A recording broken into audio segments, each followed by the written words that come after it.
is that right? Okay. Okay.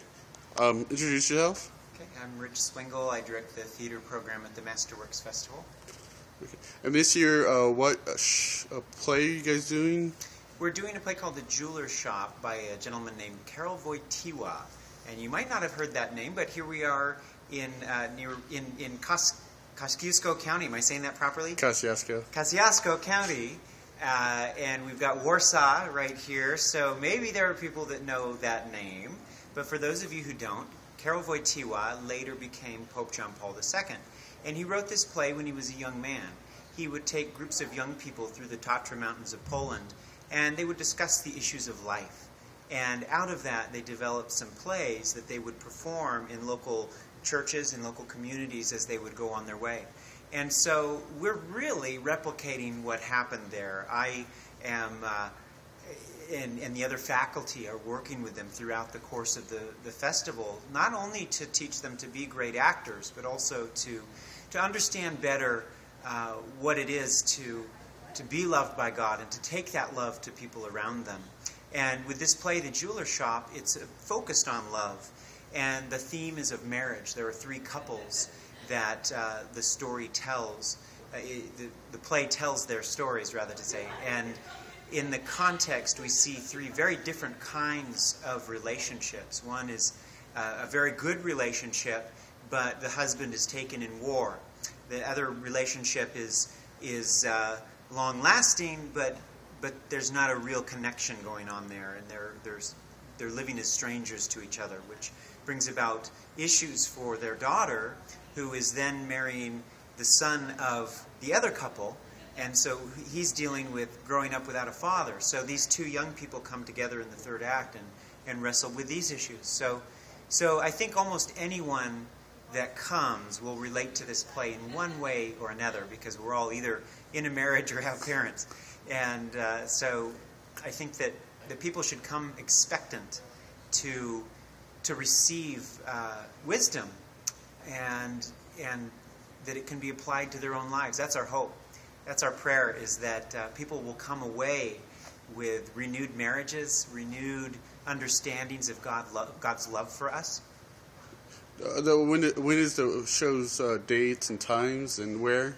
Well, that's exciting too, because we are going to open on July 6th, I think, if that's right.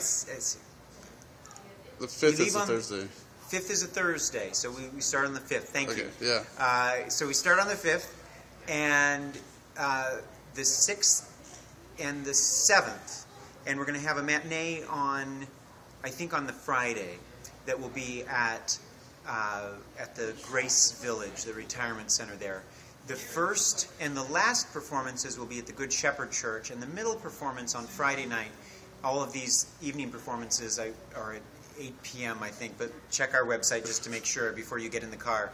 Well, yeah, I think it might be 7:30, but it's probably 8. And the check our website. Website is MasterWorksFestival.org. Okay. Yes. And I understand you're taking a show to New York or something? Yes. On the 8th, we're going to drive to Pittsburgh, and we're going to have 2 nights of performances there. And then we're going to go on to New York City, where we are going to, on the first night that we arrive, meet with Yuna Lee, who was a woman who was kidnapped and held as a prisoner in North Korea for 4.5 months. She's going to share her testimony. And then leaders from various groups are going to introduce themselves to our players. It's a networking opportunity for us and the various ministries in New York. And then on Thursday, we're going to do a showcase for agents and casting directors there in New York City. And Friday and Saturday night, we are going to perform once again The Jeweler's Shop, plus some scenes that we're developing for the agents and casting directors. And on the last day, the 15th, we're going to perform in my own church in White Plains, New York. And I have to say, too, that the performances in Winona Lake are going to benefit from the long-form improv program. This is the first year that we've done this. We had so many people that applied to the program and wanted to go to New York, we just couldn't accept everyone. And so we found ourselves turning away some very, very qualified people, and so we didn't want to do that. So we started another program. And about the same time, a former student from MasterWorks, Kaylin Carrier, who had been here since '05 and had come a number of years, she kind of wrote and said, I have a yearning to come back to MasterWorks. I don't think I can come as a student because I have a little baby, but if there's any way you could see me fitting in, then please, I wanted to let you know I'm available. Well, I asked, by any chance, are you equipped to teach long-form improv? And in fact, she is, and she's starting a professional theater troupe in St. Louis. So she's been a great blessing. Last night we had our short-form improv evening. We had an hour of short improvisational sketch work, and that was followed by improvised worship and enacted prayer, in which people would give us prayer requests, and we would actually act those out on stage. And we went all the way till they kicked us out of the building at midnight. It's a long time. It was.